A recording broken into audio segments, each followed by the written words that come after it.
Chinese Foreign Minister Wang Yi arrived in Kathmandu for a three-day official visit yesterday. He is to pay a courtesy call to President Vidyadevi Bhandari and Prime Minister KP Sharma Oli later today. The visit is primarily expected to build the foundation for Chinese President Xi Jinping's prospective visit to Nepal, along with mulling over expanding bilateral ties between the two nations. Foreign affairs experts have termed the visit as a crucial opportunity to improve trade relations with the northern neighbor. Good morning, I'm Amit Makurel and these are the top stories up to hour. Tendency of using the loans meant for development works as general expenditures prevails. National debt crosses 1.031 trillion rupees. Chinese Foreign Minister Wang Yi to hold meetings with President Bhandari and Prime Minister Oli today, mulling over expanding bilateral ties and assistance in priorities. Pro-democracy protesters in Hong Kong appeals U.S. President Donald Trump for help. Resistance continues despite leadership meeting. Protesters one of the key demands. And Rafael Nadal claims his 19th Grand Slam championship and moved within one of Roger Federer's record by defeating Daniil Medvedev in the U.S. Open final. Lawmakers of the ruling Nepal Communist Party have expressed strong discontent against the Supreme Court's verdict alleviating billions of rupees of capital gain tax owed by private telecommunications giant Ncell. The Nepal Communist Party lawmakers criticized the Supreme Court's verdict at the meeting of the House of Representatives yesterday. Meanwhile, Chief Whip of the ruling party, Deep Gurung, remarked that the court's ruling has rendered the government without the billions of rupees that were supposed to be collected in the national coffers.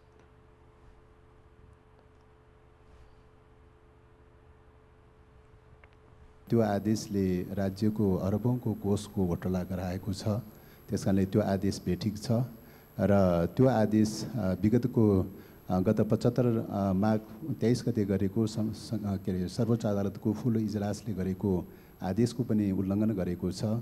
त्यसकारणले गर्दाखेरि यो आदेशको विरुद्धमा तुरुन्तै सरकारको तर्फबाट पुनराअपिल गर्न जरुरी छ, पुनरावलोकन गर्न जरुरी छ।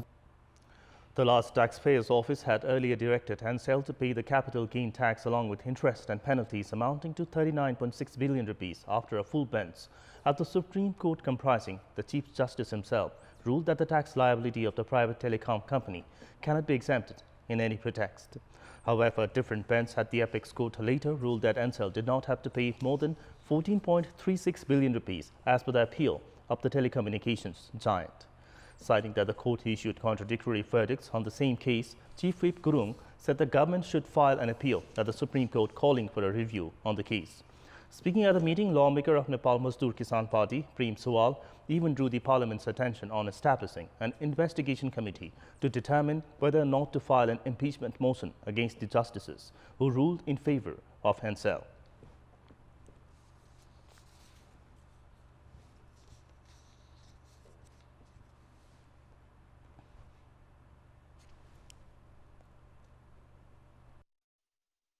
एनसेलसँग पुँजीगत लाभकर नउठाउनु भनी सर्वोच्चको फैसला आएको विषय पनि जनता र संसदमा चर्चाको विषय बनेको छ। यसबारे एउटा छानबिन समिति गठन गरी गलत गर्ने सर्वोच्चका न्यायाधीशहरूमाथि महाभियोग लगाउनको निम्ति आवश्यक तयारी गर्नु आवश्यक छ।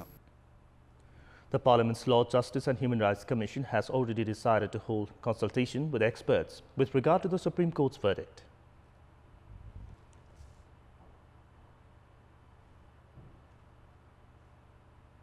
The national debt has been drastically increasing by the year due to surge in expenditures compared to revenue collection. The per capita share of the national loan has recently crossed 34,000 rupees due to the increase in domestic and foreign loans in the pretext of development works. The tendency of taking additional loans has, however, continued without setting up effective measures to utilize them for national development. The budget of the current fiscal year unveiled by Finance Minister Yuvraj Khattiura has already led to the loss of more than 493 billion rupees in the national coffers. Meanwhile, the government is preparing to take the same amount of loan this fiscal year to pay off the loss. Although the government has been increasing its debt in the pretext of loss in reimbursement and development works, the scenario of capital expenditure remains dismal. The governments in recent times have been holding the tendency of unveiling large and ambitious national annual budgets without any reasonable basis or resources and compensating the deficits borne out of it through domestic and foreign loans. This has not only caused unreasonable increase in market prices but has also led to financial indiscipline and imbalance in annual budgets. Experts are of the view that the tendency would even prove detrimental to the national economy. Chinese Foreign Minister Wang Yi arrived in Kathmandu yesterday for a 3-day official visit to Nepal. Foreign Minister Yi is scheduled to hold bilateral meetings along with parleys with high-ranking government officials during his stay in Nepal. Foreign Minister Pradeep Kewal invited his Chinese counterpart for the visit. The Chinese Foreign Minister Yi is slated to call on Prime Minister K.P. Sharma Oli and President Vidya Devi Bhandari, among other high-ranking government officials. Foreign Minister Yi's visit is expected to build the foundation for Chinese President Xi Jinping's prospective visit to Nepal and focus on the agenda of expanding bilateral ties. The political parleys with Foreign Minister Yi is also reported to dwell on the implementation of the proposed projects under the Belt and Road Initiative and the implementation of the past agreements. The representatives of Nepal and China are also slated to hold a bilateral foreign ministerial level meeting today. Governments of Nepal and China are slated to ink 2 different agreements on Chinese aid to Nepal during Yi's visit. Yi will pay a courtesy call to Prime Minister K.P. Sharma Oli.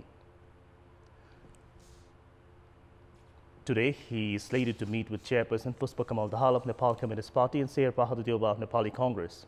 This is his second visit to Nepal. Earlier, the Chinese Foreign Minister had visited the country to participate in the International Donors Conference after the earthquake of April 25, 2015. The Chinese Foreign Minister is scheduled to return home on Tuesday on the 10th of September. Welcome back after the break. Finance Minister Yuvraj Khattiura has claimed that all the financial indicators of the country are positive. Speaking at a program held in the capital yesterday, Finance Minister Khattiura expressed his dissatisfaction towards financial experts and media persons for spreading negative publicity regarding the economy of the country at a time when there has been financial growth of more than 7%. Finance Minister Khattiura urged experts not to criticize the economy by taking into consideration the budget, foreign investment and loans. Minister Khattiura, however, accepted that foreign investment could not enter the country as expected, as there hasn't been required improvement in the government system. प्रशासनिक सुधार अत्यन्त आवश्यक छ। कर्मचारीले चाहिँ नेपाल सरकारको तलब खाइसकेपछि त्यो चाहिँ गर्नुपर्ने हुन्थ्यो, तर उनीहरू चाहिँ कुनै न कुनै लालचबाट मात्र काम गर्ने देखिन्छ कि धेरै ठाउँमा। टाइममा आउने, टाइममा जाने, पंक्चुअलिटी समयको सदुपयोग गर्नु पर्यो र सेवाको भावना सबभन्दा बढी हुनु पर्यो। जो आफ्नो जिम्मेवारीको काम छ त्यसलाई इमानदारीसँग गरिदिनु पर्यो सबैले, हैन? कर्मचारी आफ्नो कोठामा नभएको हुने अथवा फेसबुक चलाएर बसिरहेका हुने अथवा साइड टक गरेर बसिरहेका हुने मैले देखिरहेको छु। अनि फेरि के रे अनि झर्केर बोल्ने, सेवाग्राहीसँग झर्केर बोल्ने, एकछिनपछि आउनु भन्ने, चिनेका भएपछि तुरुन्त काम गरिदिने त्यस्तो टाइपको छ। यसको लागि अथवा कार्यालय प्रमुख स्वयं अथवा चाहिँ गभर्नमेन्टले अलिकति स्ट्रिक्टली गर्नुपर्ने देख्छु म।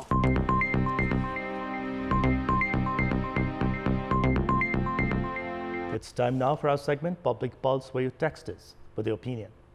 Public Pulse. And the question is, what's your take on the government's failure to recruit qualified staff as civil servants? And also, there is a scarcity of capable staff, B, distrust towards employees, and C, fear of nepotism. The voting is on. Type NEWS, select your option A via C and send it to 34001 to share your opinion with us. Now the sports update.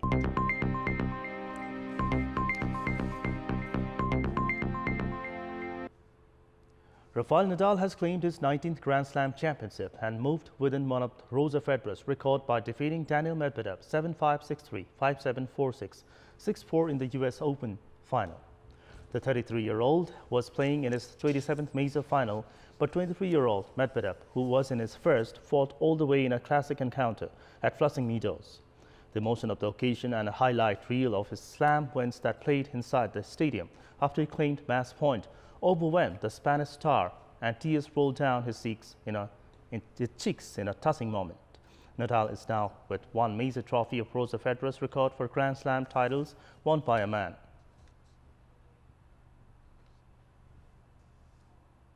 Spain secured 6th straight qualifying win after thrashing Faroe Islands 4-0 to move at the top of Group F.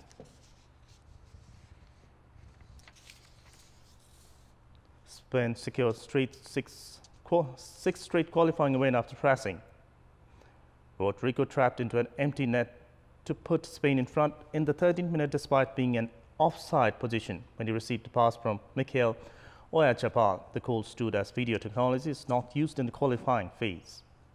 With the top two sides in each group guaranteed a place at Euro 2020, Spain needs only win 2 of their 4 games to qualify for the tournament. In other games, Romania defeated Malta by 1-0, while Italy beat Finland by 2-1. Armenia defeated Bosnia and Herzegovina by 4-2, while Denmark beat Georgia 4-0.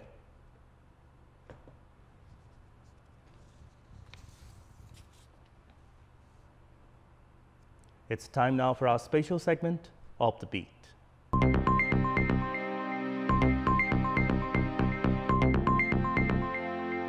The local residents in Okhaldunga have come together for the promotional campaign and development of Pokali waterfall as tourist destination. The locals have been spatially enthused after the government included Pokali waterfall among the tourist destination sites for the upcoming tourism year 2020. The Province 1 and the federal government have sanctioned 5 million rupees each for the development of the Pokali waterfall region. Likewise, Likhu Rural Municipality has also approved 1 million rupees. A detailed project report or DPR is also being prepared with initiation from local residents for the development of Pokali waterfall, which sees water falling from a height of 130 meters. Efforts are also underway to construct a trekking route from Pokali waterfall to Solukhumbu's PK region. The picturesque Rara Lake in Karnali's Mugu is giving the visitors one more reason to smile with its captivating asla fish, which is known as snow or Himalayan trout. A ban has been imposed by the Rara National Park on fishing these trouts, while visitors seem enthralled by the pure delight of observing the movement under crystal clear water of the Rara Lake. Located at an altitude of 2,929 meters above sea level, the Rara Lake comprises 3 species of the mountain trout in 3 different colors of black, brown, and white. The mountain trouts found in Rara weigh up to 11 kilograms. An expert team from Japan in 1983 had conducted a research on these Rara trouts, concluding that they were rare species of snow or mountain trouts. This is Prarambha Dahal for Kantipur News Desk.